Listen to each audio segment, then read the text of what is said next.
आज supreme court ने केंद्रीय जांच एजेंसी ईडी इन्फोर्समेंट डायरेक्टोरेट पर बहुत तीखी टिप्पणी करी है।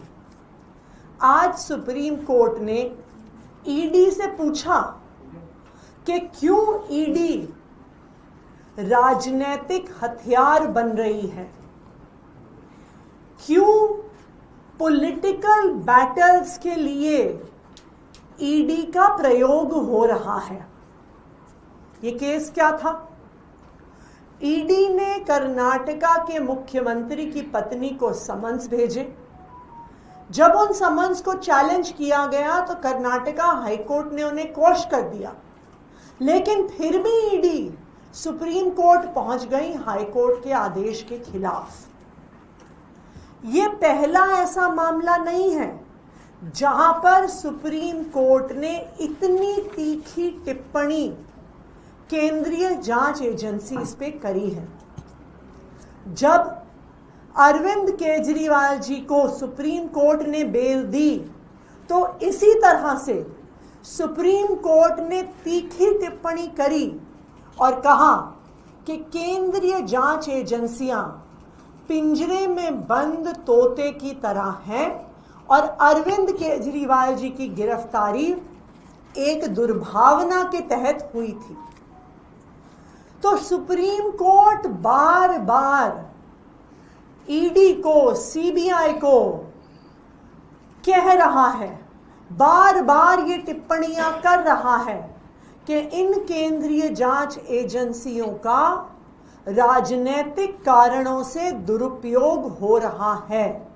और आज फिर से ऐसी तीखी टिप्पणी सुप्रीम कोर्ट ने करी।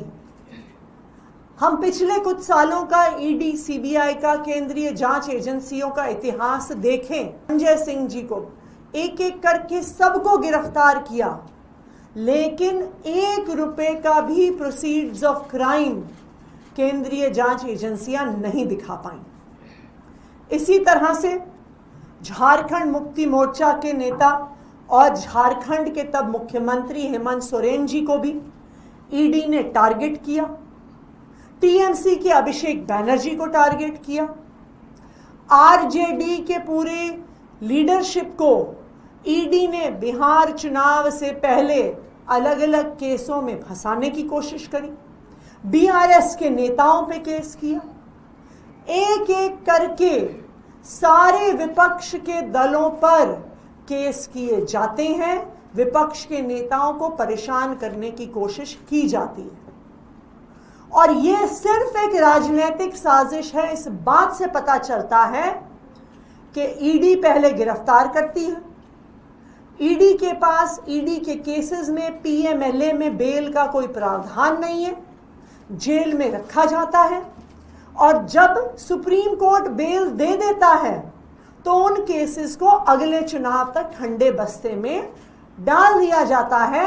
जब फिर से चुनाव आता है तो ठंडे बस्ते से निकालकर फिर से विपक्ष के नेताओं को परेशान करने की कोशिश की जाती है। लेकिन आज सुप्रीम कोर्ट ने एक बार फिर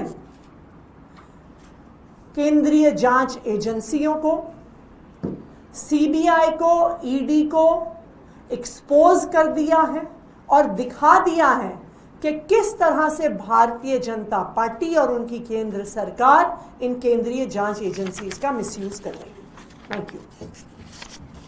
अभी एक केस और दर्ज हुआ है, उस मामले में तीनों ही जो आपके मंत्री हैं, पूर्व मंत्री रहे हैं, मनीष सिसोदिया, सत्येंद्र जैन और सौरभ भारद्वाज भी, उन सब का नाम शामिल है। ईडी का मकसद ही यही है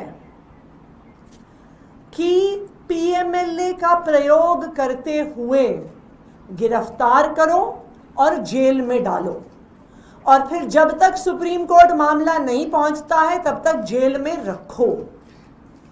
इससे ये बिल्कुल साफ है कि उनका मकसद कोई इन्वेस्टिगेशन करना नहीं है। उनका मकसद भ्रष्टाचार को खत्म करना नहीं है। उनका मकसद सिर्फ और सिर्फ विपक्ष की पार्टियों को परेशान करना। आप देखिए एक के बाद एक, एक के बाद एक के बाद एक आम आदमी पार्टी के नेताओं को सो कॉल्ड एक्साइज स्कैम में गिरफ्तार किया गया। अब जब सबको बेल मिल गई, जब उनको फिर से ईडी जेल नहीं भेज सकती है, तो ईडी ने खुद जाके ट्रायल कोर्ट में केस में अभी स्टे ली हुई है। क्यों? क्योंकि उनके पास कोई सबूत ही नहीं है, उनके पास कोई प्रोसीड्स ऑफ क्राइम ही नहीं है। अब फिर से किसी नेता को जेल में डालने के लिए फिर से कोई नया केस रजिस्टर करना होगा, फिर से पीएमएलए में गिरफ्तारी करनी होगी, तभी वो किसी नेता को जेल में डाल सकते हैं। तो ये अब ईडी का नया एसओपी है, स्टैंडर्ड ऑपरेटिंग प्रोसीजर।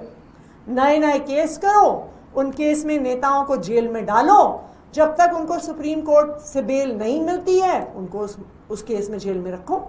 फिर उसके बाद बेल मिल जाती है तो कोई नया केस ढूंढो, फिर से गिरफ्तार करने की कोशिश करो।